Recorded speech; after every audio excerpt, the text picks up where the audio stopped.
ఏపీలో అధికార పార్టీ టార్గెట్గా అవినీతి ఆరోపణలు సంధించింది వైసీపీ. కూటమి ప్రభుత్వం తమ విజయాల్లో ఒకటిగా చెప్పుకునే మెగా డిఎస్సిలో భారీ స్కామ్ జరిగిందని విమర్శించింది. దీనిపై సిబిఐ విచారణకు డిమాండ్ చేసింది వైసీపీ. కూటమి ప్రభుత్వం నిర్వహించిన మెగా డిఎస్సిలో భారీ స్థాయిలో స్కామ్ జరిగిందని ఆరోపించింది వైసీపీ. పేపర్లు leak, data delete, merit list మాయంపై చంద్రబాబు ఏం సమాధానం చెప్తారని ఎక్స్ వేదికగా ప్రశ్నించారు మాజీ సీఎం జగన్. తమ హయాంలో ఇచ్చిన డిఎస్సిని రద్దు చేసి పబ్లిసిటీ కోసం కొత్తగా నోటిఫికేషన్ ఇచ్చారన్నారు. స్కామ్లతో నిరుద్యోగులకు ద్రోహం చేశారన్నారు. డిఎస్సిపై సిబిఐ దర్యాప్తు కోరాలని డిమాండ్ చేశారు. మెగా డిఎస్సి నిర్వహించిన తీరును మాజీ మంత్రి పేర్ని నాని తప్పుబట్టారు. మెరిట్ లిస్టు ప్రకటించాలని హైకోర్టు ఆదేశించినా పట్టించుకోకపోవడాన్ని తప్పుబట్టారు. ఇది మెగా డిఎస్సి కాదని దగా డిఎస్సి అని ఆరోపించారు.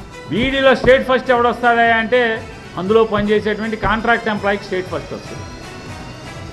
ఎక్కడైనా ఈ చోద్యం మనకు ప్రపంచంలో ఎక్కడా కనపడదు. లక్షల మంది పరీక్ష రాస్తారు, మెరిట్ లిస్ట్ పెట్టరు. ఎవరికి ఫస్ట్ ర్యాంక్ వచ్చింది, ఎవరికి సెకండ్ ర్యాంక్ వచ్చింది, ఎవరికి 100 ర్యాంక్ వచ్చింది, ఎవరికి 1,00,000 ర్యాంక్ వచ్చిందో, ఎవరికి 2 లక్షల ర్యాంక్ వచ్చిందో బోర్డు ఎట్టరు, ఎవరికి రాయరు, ఎవరికి చెప్పరు. చంద్రబాబు నాయుడు ప్రభుత్వం దిగజారి అవినీతి చేస్తుంది, భ్రష్టుపట్టిస్తుంది. అందుకాకి ఈ డిఎస్సి జరిపినటువంటి ఈ మెగా డిఎస్సి మెగా స్కామ్ కంటే ఇంకా మనకేం కావాలి ఈ రాష్ట్రంలో? మెగా డిఎస్సి పేరుతో మెగా స్కామ్ జరిగిందన్నారు మరో మాజీ మంత్రి మేరుగు నాగార్జున. కాంట్రాక్ట్ ఉద్యోగులతో ప్రశ్నాపత్రాలు తయారు చేశారన్నారు. డిఎస్సి అభ్యర్థి ప్రశ్నాపత్రాల తయారీ టీంలో ఉన్నారని, ఆ వ్యక్తికే స్టేట్ ర్యాంక్ వచ్చిందని విమర్శించారు. దీనిలో ఉన్న ఎంప్లాయీస్, ఈ తతంగంలో ఉన్న ఎంప్లాయీస్ మీద ఏమైనా చర్యలు తీసుకున్నారా? చర్యలు తీసుకోరు. చివరికి పూర్తిగా నాశనం అయిపోయింది, దెబ్బతింది పేదవారు.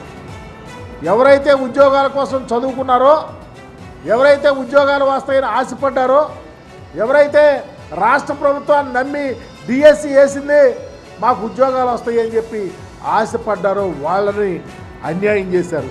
ఏపీ ప్రభుత్వంపై అనేక అవినీతి ఆరోపణలు చేస్తున్న వైసీపీ లేటెస్ట్ గా డిఎస్సి నిర్వహణలోనూ అక్రమాలు జరిగాయని ఆరోపించడం, దీనిపై సిబిఐ విచారణ జరిపించాలని డిమాండ్ చేయడం చర్చనీయాంశంగా మారింది.